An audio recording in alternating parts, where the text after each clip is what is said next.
There's no shortcut to becoming a champion. You have to do all the things you do well.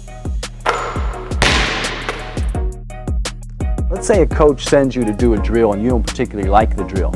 You know how many drills you've done in your life where you're just going through the motions to satisfy the coach.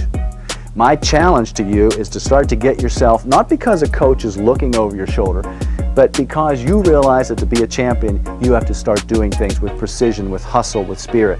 In other words, when a coach gives you a drill to do, you've got to get tuned in. You've got to do that drill as efficiently as you can. You have to remind your teammates of the important highlights or the points of emphasis in that drill. If one of your teammates is doing something wrong, you have to correct him or her. Do it in a good way if you can. In fact, be conscious of encouraging.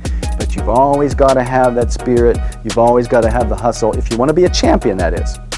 Naturally, some of you are sitting back saying, oh gee, another typical coach saying we have to do this, we have to do that. Sure, if you want to be a mediocre player, you don't have to do those things. We're talking in these tapes about how to become a champion.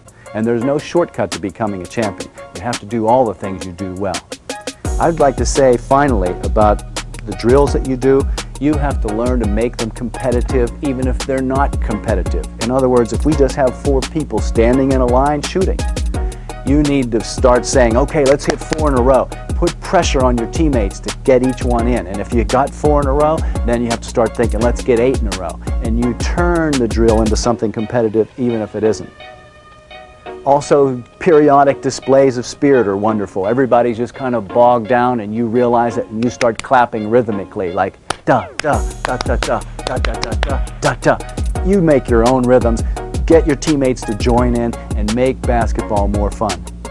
But I want to say this and make it clear. If you don't learn to apply championship principles to everything you do on a basketball court, don't expect to be a champion.